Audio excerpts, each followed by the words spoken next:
Good morning. My name is Don Walker. I am the pastoral intern here at Scots Kirk, and on behalf of the session and Pastor Jim Mitchell, I'd like to welcome everyone that's here, both worshiping with us in person as well as online. Just a couple of announcements for y'all real quick. The Wednesday evenings have gone well the past 2 weeks. Again, I want to thank everyone who was able to make it out. It was truly a blessing for me to hear my son singing songs in the room, and very sad when the songs about Jesus were over. That was hearing him going, uh-oh, uh-oh. That was very encouraging to me. So thank you for everyone that's been jumping in and working as we've expanded that. That will meet this Wednesday. Same as usual, 5:30, we will start with food here in the church, and then at 6:30 we break off for all age groups to be able to worship the Lord and learn more about him. I also want to call attention to y'all. This Saturday will be the next Romeo's Men's Breakfast. If you can let us know by July 23rd whether or not you're going to be in attendance, and the gentleman to let know that is Mr. Tristan Leidy, who's raising his hand over there. I encourage all men to be there. Please invite a friend if you know of someone that can benefit from it. Please bring your son, please bring your uncle, your brother, your grandfather. Everyone is welcome. The goal is to be able to fellowship and encourage each other as Christian men. The last thing that I want to let you all know is the youth group meeting tonight. I do not believe that is happening. Everything has shifted to Wednesdays. So I just don't want someone showing up here at the church and wondering where we're at. If you guys will now take a moment, and in the front of your bulletin, we have James chapter 3, verses 13 through 18 for you to read through to prepare your hearts for worship.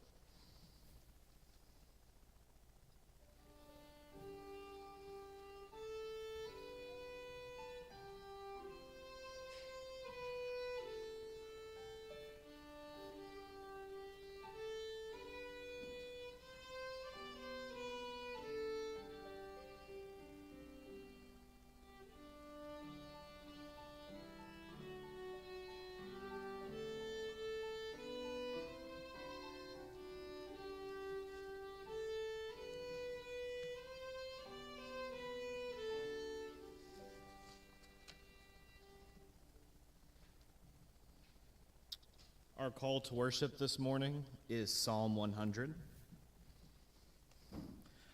Make a joyful noise to the Lord, all the earth.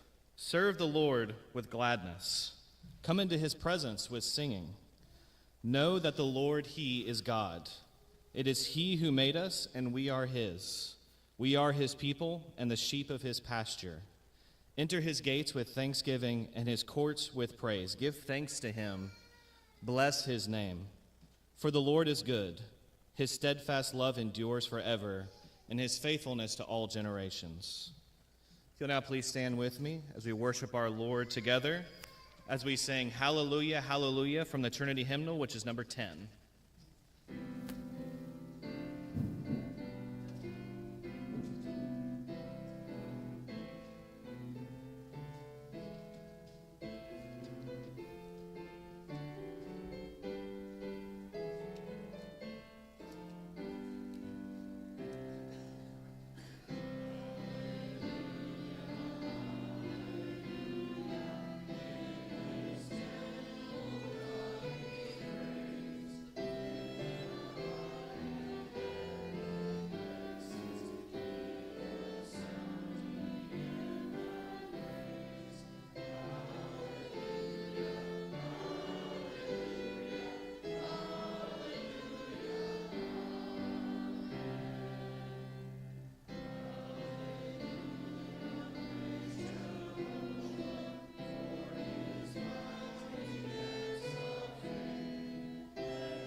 Please bow your heads in prayer with me as we pray to our Lord.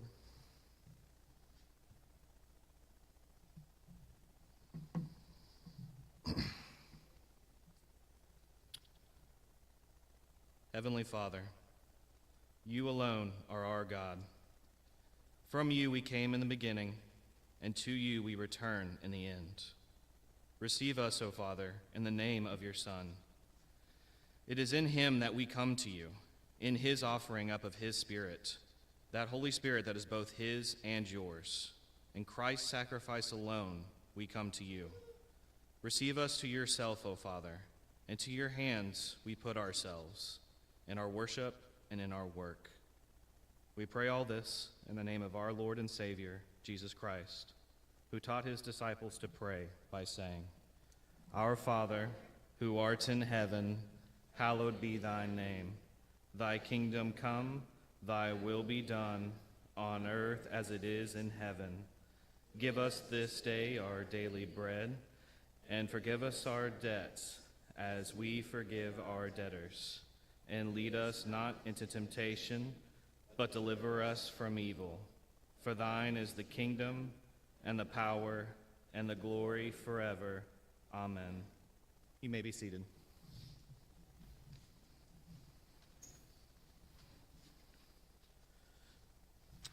Our confession of sin this morning is an old Puritan prayer. If you will please read along with me as we pray this together to our God. O my Savior, help me. I am slow to learn, prone to forget, and weak to climb. I am in the foothills when I should be on the heights. I am pained by my graceless heart, my prayerless days, my poverty of love, my sloth in the heavenly race, my sullied conscience, my wasted hours, my unspent opportunities. I am blind while the light shines around me. Take the scales from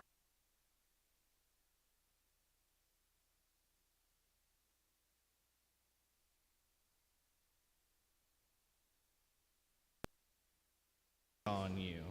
Sit like Mary at your feet. Lean like John on your breast. Appeal like Peter to your love. Count like Paul all things but dung. I believe, help my unbelief. Amen. Brothers and sisters, please be encouraged for those of us who have been redeemed in our Lord God, that Christ has pardoned your sins. Please hear now from Isaiah chapter 12, verses 2 through 6. Behold, God is my salvation. I will trust and will not be afraid. For the Lord God is my strength and my song, and he has become my salvation. With joy you will draw water from the wells of salvation, and you will say in that day, Give thanks to the Lord, call upon his name, make known his deeds among the peoples, proclaim that his name is exalted. Sing praises to the Lord, for he has done gloriously. Let this be made known in all the earth. Shout and sing for joy, O inhabitants of Zion, for great in your midst is the Holy One of Israel. If you guys will now please stand for the confession of faith. Our confession of faith this morning comes from the Heidelberg Catechism, question number 123. Brothers and sisters, what is the second petition? Your kingdom come, that is, so rule by us, by your word and spirit, that more and more we submit to you. Preserve and increase your church. Destroy the works of the devil, every power that raises itself against you, and every conspiracy against your holy word. Do all this until the fullness of your kingdom comes, wherein you should be all in all. You may be seated. I would now like to welcome the children to the front for the children's sermon, which will be given by Pastor Jim Mitchell.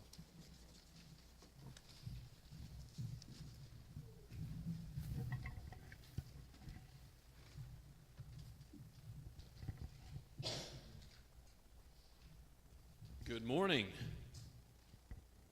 Good morning.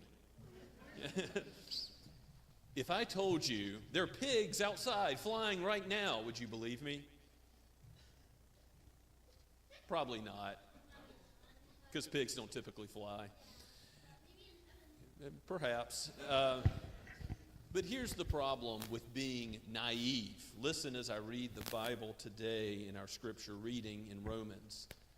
There's false teachers which deceive naive people. What is someone who's naive? Someone who will believe almost anything, even that pigs would fly. So whatever we believe as Christians, what does it have to be based on? God and His Word, the Bible. So Paul is going to say, make sure that you're not listening to people who say, oh, I've got some new word from God. God has told me that I need to tell you a new message that goes beyond the Bible, further than the Bible. No, always look at what any teacher or pastor tells you and make sure that it lines up with God's Word, right? Let's pray together. Lord, we thank you for your Word, that it is true and flawless, all that we need to live the life you've given us. Help us to trust in you and you alone, and to not be deceived by those who would tell us that we need something else. Lord, help us by your Holy Spirit to walk by your word as a lamp to our feet, a light to our path. For we pray this in Jesus' name. Amen.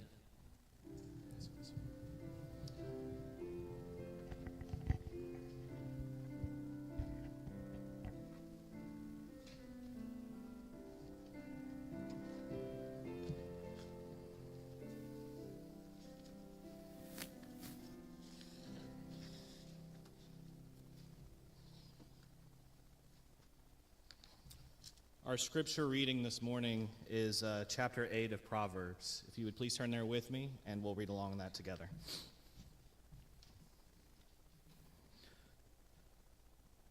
Does not wisdom call? Does not understanding raise her voice? On the heights beside the way, at the crossroads she takes her stand. Beside the gates in front of the town, at the entrance of the portal she cries out aloud. To you, O men, I call, and my cry is to the children of man. O simple ones, learn prudence. O fools, learn sense. Hear, for I will speak noble things, and from my lips will come what is right. For my mouth will utter truth. Wickedness is an abomination to my lips. All the words of my mouth are righteous. There is nothing twisted or crooked in them. They are all straight to him who understands, and right to those who find knowledge. Take my instruction instead of silver, and knowledge rather than choice gold.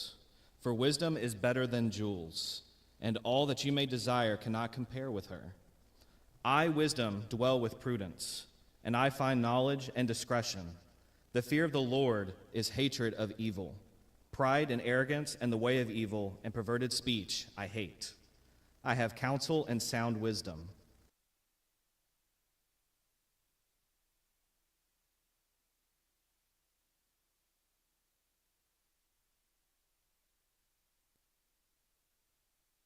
Who govern justly. I love those who love me, and those who seek me diligently find me. Riches and honor are with me, enduring wealth and righteousness.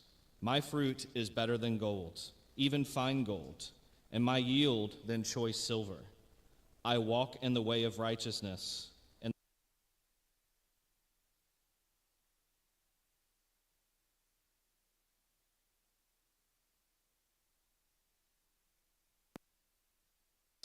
ages ago I was set up, at the first, before the beginning of the earth. When there were no depths, I was brought forth. When there were no springs abounding with water. Before the mountains had been shaped. Before the hills, I was brought forth. Before he had made the earth with its fields, or the first of the dust of the world. When he established the heavens, I was there. When he drew a circle on the face of the deep. When he made firm the skies above. When he established the fountains of the deep. When he assigned to the sea its limit, so that the waters might not transgress his command. When he marked out the foundations of the earth, then I was beside him. like a master workman, and I was daily his delight, rejoicing before him always, rejoicing in his inhabited world, and delighting in the children of man. And now, O sons, listen to me. Blessed are those who keep my ways. Hear instruction and be wise, and do not neglect it. Blessed is the one who listens to me, watching daily at my gates, waiting beside my doors. For whoever finds me finds life, and obtains favor from the Lord. But he who fails to find me injures himself, and all who hate me love death. The grass withers, and the flowers fade, but the word of our God remains unchanged.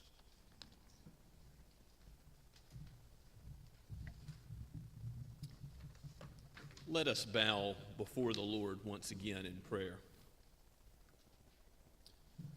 O Father, Son, and Holy Spirit, you are holy, holy, holy, as the angels cry out constantly of your praise. May we join in and worship you in spirit and in truth today. Lord, we come not in our own righteousness, but dressed in the righteousness of Christ. By faith, we come boldly as sons and daughters, as you have called us to. We thank you for this great privilege of prayer, for addressing you, our Creator, the one who spoke all things into existence, and our Redeemer, the one who has saved us, though we deserved only your wrath and displeasure for our sin. Lord, thank you for such a great salvation, so that we are counted righteous in your sight, so that you are sanctifying us even today by your word. May it be so that we leave this place changed, that we are made more and more like Christ. And Lord, your salvation is whole and complete. You will one day lead us all the way home to glory, where sin will be no more, where Satan will be crushed entirely, thrown into the lake of fire, and all the kingdom of darkness judged. How we look forward to that day and cry out, "Come, Lord Jesus, come quickly." We know that you have left us as pilgrims going to a better land by your will. And we do pray that your kingdom would come here in Somerville more and more, that you would cause us to be a blessing to our neighbors. Lord, where we live and work and play, may your grace be infused into our conversations and relationship, our fellowship with one another, and our fellowship with others outside your kingdom. May they see the goodness of Christ in how you have changed us, and so be drawn to the oneness that you have, O Lord Christ, with the Father and the Spirit. O eternal God, bless your people in the use of their ministry gifts. Father, we praise you for the ministry teams that you've established at Scots Kirk, and we pray for each one that they would be about your work and doing your will. Father, we pray for husbands and wives, that you would bless them in their marital union, that you would bless them as they seek to raise children in the nurture and admonition of you. Father, we lift up intern Don Walker and Jen and Samuel in particular, and ask that you would open the doors needed, pave the way for Don to begin at seminary in RTS Charlotte in person, and for the jobs to be come to fruition that are needed in Charlotte, and the housing and all the other circumstances. Lord, would you do this for your glory? As we ask, Father, we continue to pray that you would raise up others who would bring your gospel even to foreign lands, to be missionaries, to be pastors and church planters, chaplains amongst your flock and reaching the lost. And we do pray that you would continue to be about this work. Raise up faithful men who will preach your word and nothing else, O Lord, who will glorify your name and not seek any selfish ambition.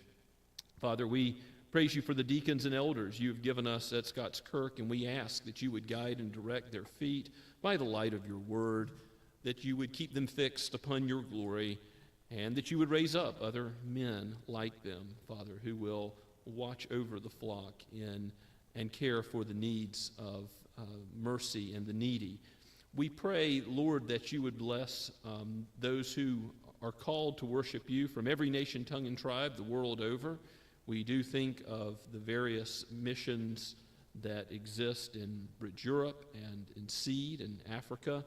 We look forward to the possibility of a short-term mission trip, and we ask, Lord, that you would open the doors there as well. We pray for the hospital in Sahiwal, Pakistan, Lord, let them do material good to those who darken their doors, many of whom are Muslim, and let, Lord, the gospel shine forth. Let the wisdom of Christ in the gospel be the hope that they leave with and cling to.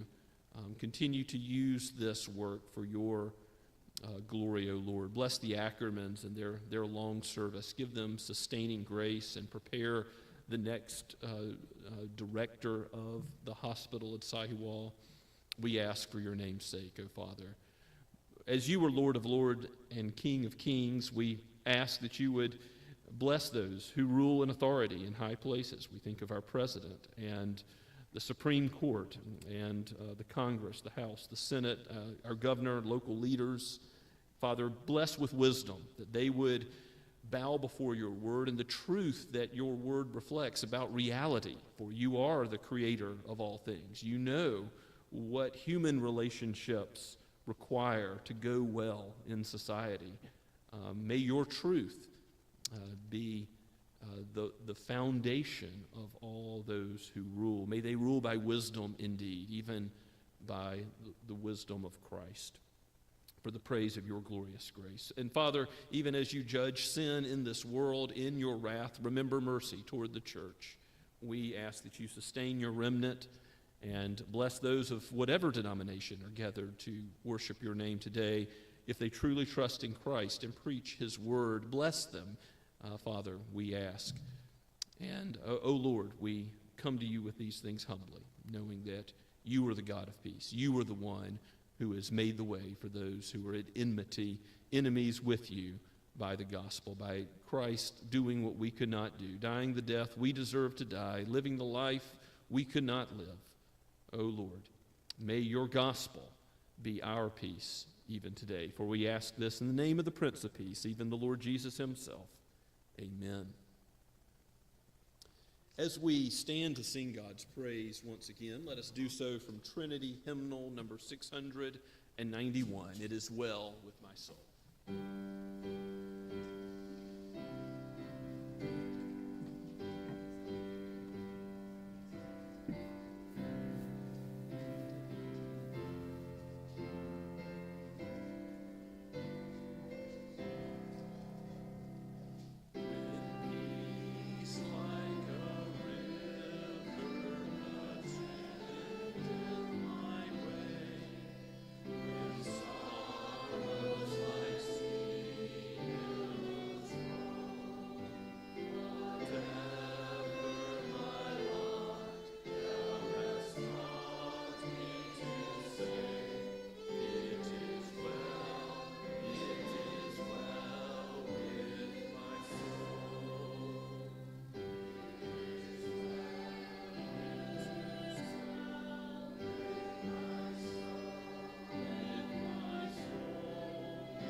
Good morning. Please be seated.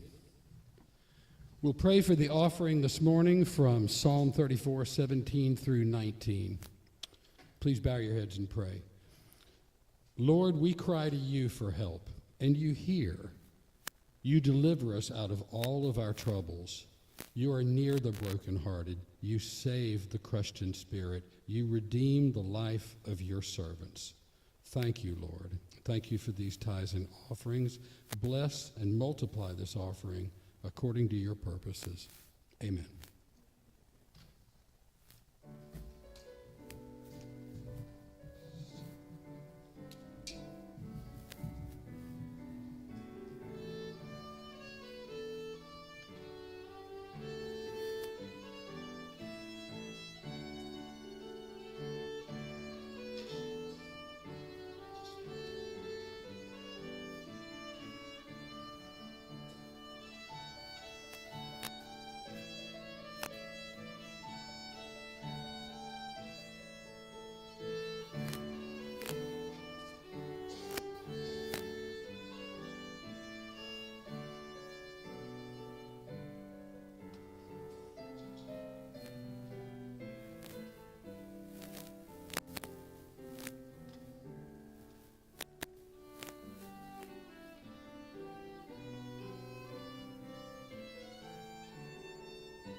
Please turn with me in your copy of God's Word to Romans chapter 16, verses 17 through 20.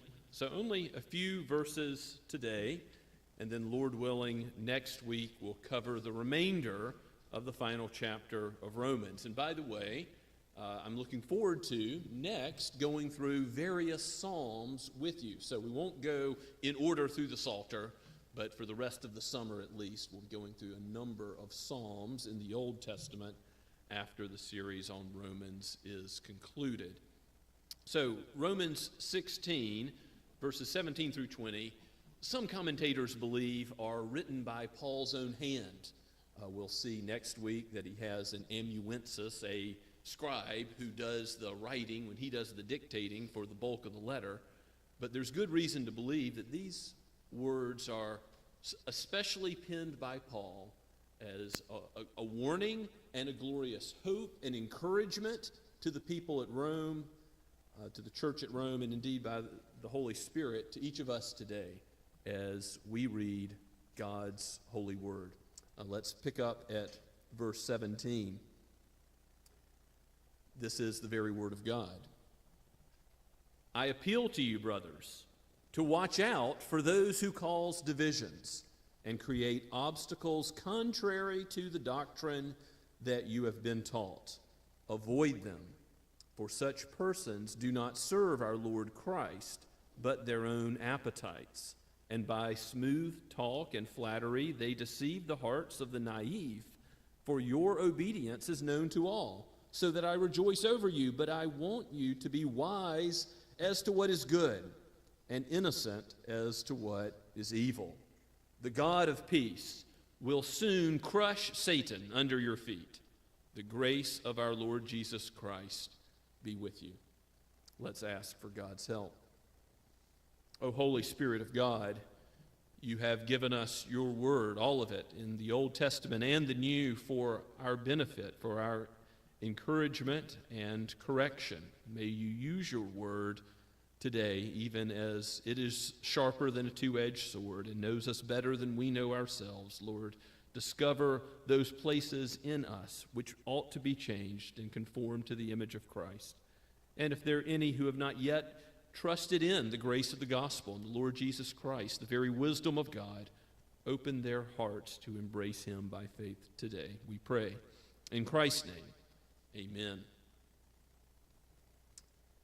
Well, Paul, in other places in the Scriptures, particularly tells the elders that they have a responsibility to be sure to watch out for those who would creep in and start teaching another gospel, that who would appear to be sheep, but as wolves devour the flock. One place you can see that is in Acts chapter 20. Maybe you'll turn there with me. We recently read this in a scripture reading in our worship service. But before we get into the meat of Romans 16, let's go to Acts 20, where Paul is speaking to the elders at Ephesus. If you go down to verse 28, you'll see he says, "Pay careful attention to yourselves and all the flock," speaking to these elders, "in which the Holy Spirit has made you overseers, to care for the church of God, which he obtained with his own blood." So how are they to care for the church of God, which Christ has bought with his precious blood? Verse 29, "I know that after my departure, fierce wolves will come in among you, not sparing the flock. And from among your own selves will arise men speaking twisted things to draw away disciples after them." And, otherwise in Galatians chapter 1, Paul says, if anybody preaches another gospel, even if it's an angel from heaven, may he be eternally accursed. Paul lined up with the Scriptures. And these false teachers that Paul is warning about, they may not even be a significant problem in Rome at the time of Paul's writing. But where is Paul writing the epistle of Romans from? Do you remember? The church in Corinth, which has all sorts of divisions and problems related to selfish ambition instead of the glory of Christ. And he's going to warn against those divisions and false doctrine and distortions of the gospel. If such people come along, avoid them. Have nothing to do with them, he says in verse 17. But he appeals for the whole church to watch out for those who cause divisions. And those who cause divisions are the ones who depart from the apostolic teaching. It's not as if all divisions are wrong. Of course, Christ divides. He divides brothers. He divides those who are in their own family. He came to bring not peace but a sword, he says, in that context of division. So doctrine divides. But those who create obstacles contrary to the doctrine you have been taught, Paul says, avoid them. So it's those who create a division by departing from true doctrine, the doctrine found in God's Word, that Paul is concerned about. And the whole church has a responsibility for that. Yes, the elders have a particular responsibility, but every Christian must be wise to not believe any teaching that comes along. And that naivete is so often a part of maybe just being a young person, but also being a young believer. You may be tempted to believe something you read in a Christian bookstore, or something that was given to you by a Christian teacher, something you heard on the radio or TV or on the internet, on a podcast. But what should you believe? Not just anything that says it's Christian, but only that which conforms to the Word of God. These false teachers that Paul's worried about, they may be ones who, like Acts 20, come up in the ranks of the church in Rome, or they may be itinerant, roaming preachers that come along saying they're going to bring a Christian message that he's worried about. We don't know the details, but we do know that if they teach doctrine contrary to what you've been taught, the faith once for all delivered to the saints, as Jude puts it, then you are to have nothing to do with them. And that implies you're not to take them in as church members. because they are not teaching the same gospel, the same core truth. You can't depart from the Trinity and justification by faith alone, or the necessity of good works. You can't depart from these things and be a full-orbed gospel church. The gospel that Paul has been laying out in the book of Romans. Remember, he's applying in this section of the exhortation that he gives, even as he likely writes it by his own hand here. So these false teachers, he doesn't put in the kindest light in verse 18. For such persons do not serve our Lord Christ. They're serving another God. Who is that God? Their own selves. They serve their own appetites, and by smooth talk and flattery, they deceive the hearts of the naive. They are interested in having it their way. Why is it that false teachers will teach things like, the norms of society today are acceptable to God? Homosexual relationships are acceptable before God. Why will Christian messengers teach that? Because it tells people that their heart's desires can be followed, that they can do what they want to do, that you can do what your heart tells you to do.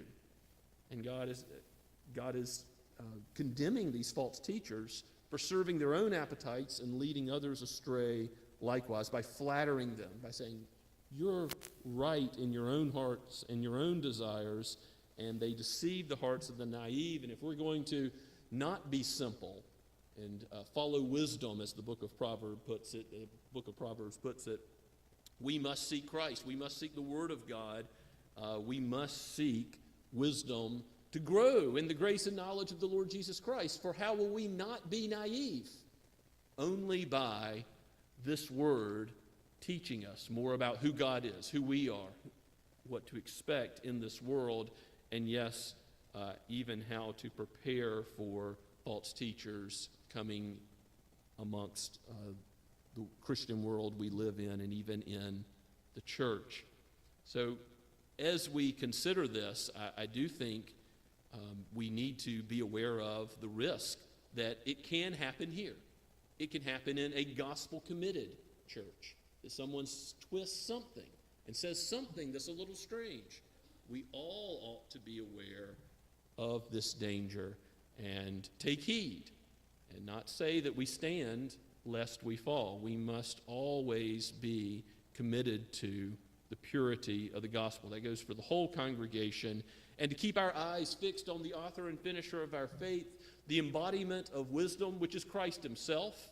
As Christ is in the gospel, the power and the wisdom of God. Paul gives a great hope and encouragement in verse 20 when he says, the God of peace will soon crush Satan under your feet, and the grace of the Lord Jesus Christ be with you all. And how he ends this section, it is a reference to the coming of the Lord Jesus Christ, his second coming, and making all things new. And again, the whole gospel being summarized with grace. And what is grace? It is God's favor shown to us despite our demerit, despite the fact that we deserved his wrath and displeasure. That's the gospel Paul has expounded, and the gospel in whom he knows that many in the church in Rome are trusting. He says in verse 19, your obedience is known to all, so that I rejoice over you. So how are they living out the gospel? In obedience, in good works, because the gospel is not only that Christ counts you as righteous, justification, that's chapter 5, but chapter 6 through 8 of the book of Romans. Sanctification, God changes you so that you live out that life more and more, not perfectly, but in the image of Christ, doing what is in conformity to God's word. That is the gospel that Paul wants the church to be rejoicing in, and he rejoices over them that they are showing that obedience more and more. And he says he wants them to be wise as to what is good. That is God's word. That is the truth of God's law, to rejoice and meditate on that. But to be innocent as what is evil. And Paul is reflecting the words of Jesus here, isn't he?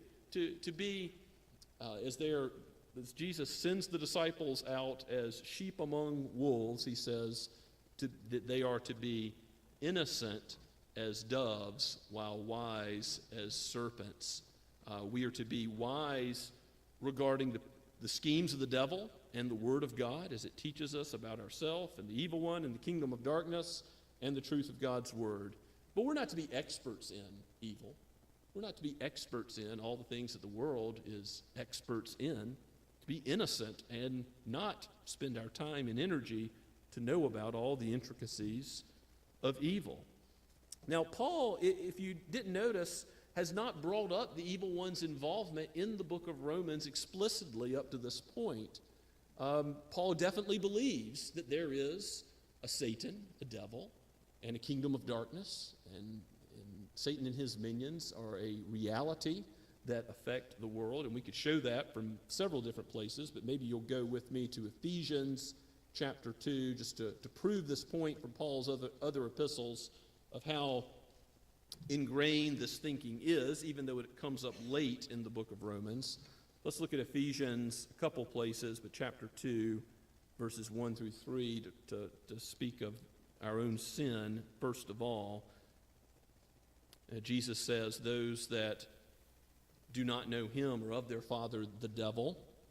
And Paul follows Jesus in what he says in Ephesians chapter 2. He says, you were dead in your trespasses and sins, in which you once walked, following the course of this world, following the prince of the power of the air, the spirit that is now at work in the sons of disobedience, among whom we all once lived in the passions of our flesh, carrying out the desires of the body and the mind, and were by nature children of wrath, like the rest of mankind. And then Paul goes on to expound the gospel there in the book of Ephesians. But you see, if you're a child of wrath, you belong to Satan like the rest of mankind. And yes, you're living for yourself, following the passions of your flesh, like these false teachers before you know Christ. And yet that is belonging to Satan. Worshipping that idol is ultimately belonging to the evil one. And you go forward in the book of Ephesians to the very last chapter, chapter 6. Paul has the famous section about putting on the whole armor of God, and it's just very clear that to live the Christian life, you need to be aware of the evil one's existence. Every time we pray the Lord's Prayer, we pray not to be led into temptation, but delivered from evil, and that ultimately implies the evil one, the kingdom of darkness. Paul says in chapter 6, verse 10 of Ephesians, finally, be strong in the Lord and in the strength of his might. Put on the whole armor of God so that you may be able to stand against the schemes of the devil. For we do not wrestle against flesh and blood, but against the rulers, against the authorities, against the cosmic powers over this present darkness, against the spiritual forces of evil in the heavenly places. So therefore, take up the whole armor of God. Therefore, pray. Therefore, live the Christian life with this knowledge of Satan and his designs. Understanding that he is God's Satan, as Martin Luther called him, as he is a creature, ultimately under the sovereignty of God, and his end is sure. His doom is coming. One little word will fell him. In 2 Thessalonians chapter 2, the man of lawlessness, which is some kind of force and person that's sent by Satan to delude people, it comes to the fore. The Apostle Paul says that this man of lawlessness ultimately will be destroyed by the breath of Christ. And we see from Revelation, at the end of Revelation chapter 20, John says that Satan will be thrown into the lake of fire, and all those in his kingdom with him. This is the second death. There will be utter destruction for all in the kingdom of darkness. So Paul is rejoicing over believers, warning them that there are false teachers, not to be deluded by them, even if a man of lawlessness should come and delude many, but instead they should keep their eyes fixed on Christ, the wisdom of God, Christ's word, and the God of peace will soon crush Satan under your feet. Now, how does God make that peace? By war. He crushes Satan by his mighty power. God is called a man of war in Exodus 15 as Moses praises and leads the people of Israel in song after God has led them through the Red Sea on dry land and then clapped the waters back together again on all the Egyptians and all those of Pharaoh's men that followed. And to deliver Israel, it meant destruction of those who were opposed to God's people and God's kingdom. So praying, thy kingdom come, means praying that God's kingdom expands and that Satan's kingdom be beaten back. And the gates of hell will not prevail against the church. God will preserve his church and ultimately give victory. And so he wants the church in Rome to know the God of peace will soon and very soon crush Satan under your feet. And if you think about this, this is the last word in all of the scriptures from Revelation 22. And maybe you'll go there with me. Revelation 22 ends with the very last thing that God says in all of his written revelation is that Christ is coming again, soon and very soon. There's a couple of places you can see that in the final chapter of the final book of Scripture. One is verse 7. And behold, I am coming soon. Christ is speaking. Blessed is the one who keeps the words of the prophecy of this book. And then go on down to verse 20, right at the very end. He who testifies to these things says, surely I am coming soon. Amen. Come, Lord Jesus. And then that benediction, the grace of the Lord Jesus be with all. Amen. Be with all the church. This is the command of God's blessing. Remember that a benediction is not just a statement or a wish. It will be different than a doxology that we'll be looking at next week, Lord willing, at the end of the book of Romans. But a benediction is what God commanded the Levites to do.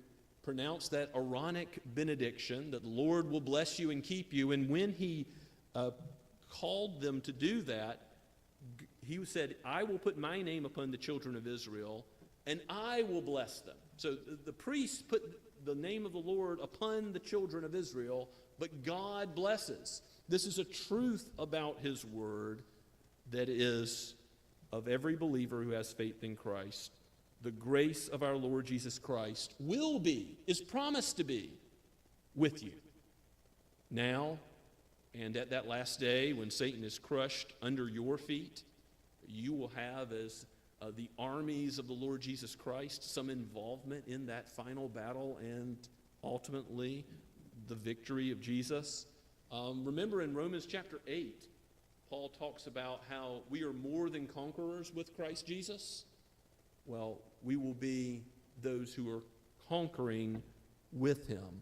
We will be not only those that gain the victory over Satan, but we will be those that will be blessed forever by his grace. And the gospel really is all about the substitutionary work of Christ that Paul has laid out, that due to Christ's righteousness, the sin of Adam is undone. In Genesis 3:15, how does God promise he will deal with the serpent? Yes, the serpent will bruise the heel of the Messiah to come, born of the seed of the woman, but the Messiah will crush his head.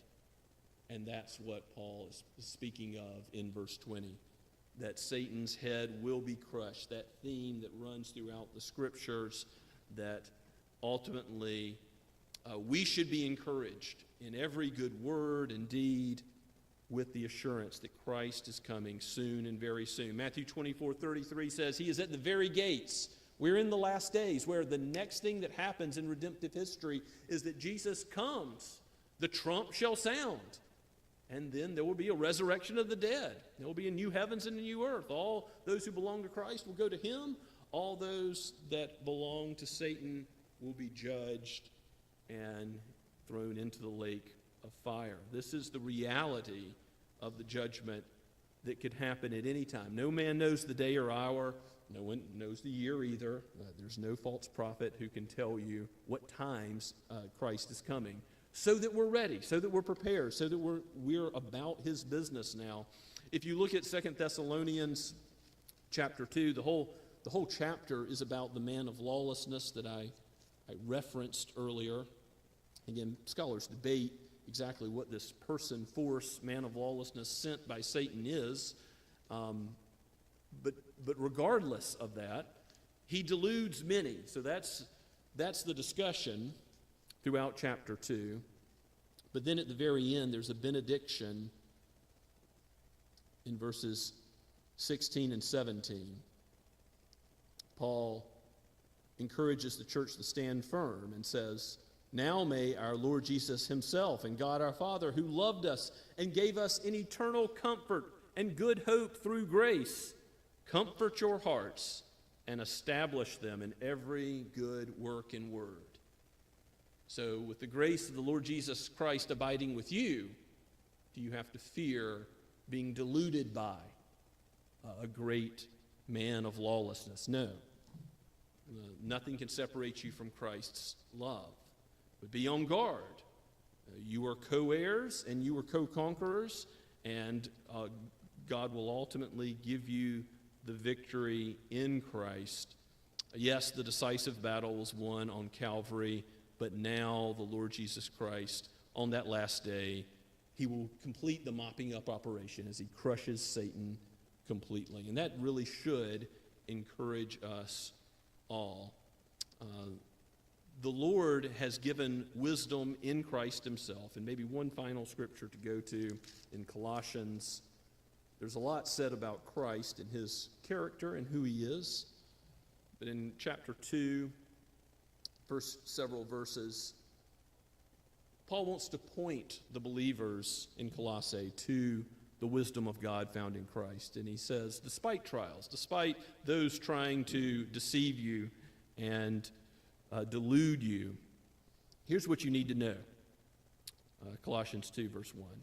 "For I want you to know how great a struggle I have for you and for those at Laodicea and for all those who have not seen me face to face, that their hearts may be encouraged." So he's seeking the same sort of encouragement. "Being knit together in love, to reach all the riches of full assurance of understanding and the knowledge of God's mystery, which is Christ, in whom are hidden all the treasures of wisdom and knowledge." And he's the embodiment of Proverbs 8, read earlier. Christ, the very Word of God, hides all treasure of wisdom and knowledge. And what will that be good for the people of God? How will it benefit us? Verse 4, "I say this in order that no one may delude you with plausible arguments. For though I am absent in body, I am yet with you in spirit, rejoicing to see your good order and the firmness of your faith in Christ." And again, other things are going on in Colossae as far as what the false teachers were teaching. But still, the principle remains. What do you need to do to stand firm against false teaching so that you're not deluded? Stand in the Lord Jesus and his word. Plausible arguments come through Satan, not just saying, here's some evil that looks like evil. But no, he disguises evil as good and presents himself as a messenger of light. Paul says that this is his way of operation, and we ought to be ready for it. Will the church stand upon the word? If so, we must be the whole church, like Bereans, standing in the grace of Christ, encouraged in the future coming of the Lord Jesus, that we march as those in his army according to his orders and his orders alone, not letting anyone else delude us by any other gospel. May it be so at Scots Kirk. Let's pray together. Father, we give you praise for your word. We give you praise for your Son, for the wisdom of the gospel in a crucified but resurrected Savior that the world does not understand. O Lord, give us confidence in this gospel as the means by which you save and change people. Give us confidence and encouragement to do good works in your name as we know what the end will be. The coming of our Lord Jesus in power and glory, judging the kingdom of darkness and preserving all his sons and daughters forever. Oh, how we look forward to that great day. And we do pray, oh Lord Jesus, come quickly. Come. In your name we ask it. Amen. And let us stand and sing of God's praise together.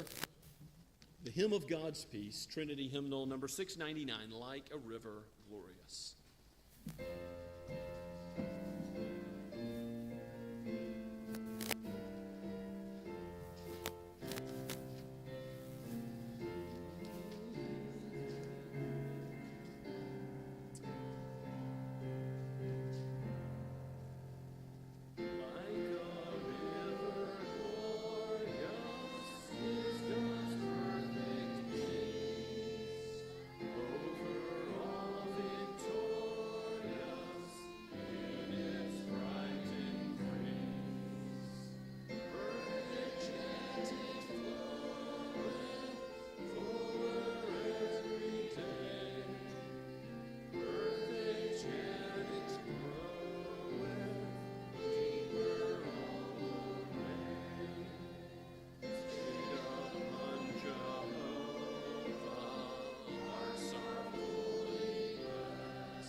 Now go with the blessing of God himself. The Lord bless you and keep you. The Lord make his face to shine upon you and be gracious to you. May the Lord lift up his countenance upon you and give you his peace, now and forever. Amen and amen.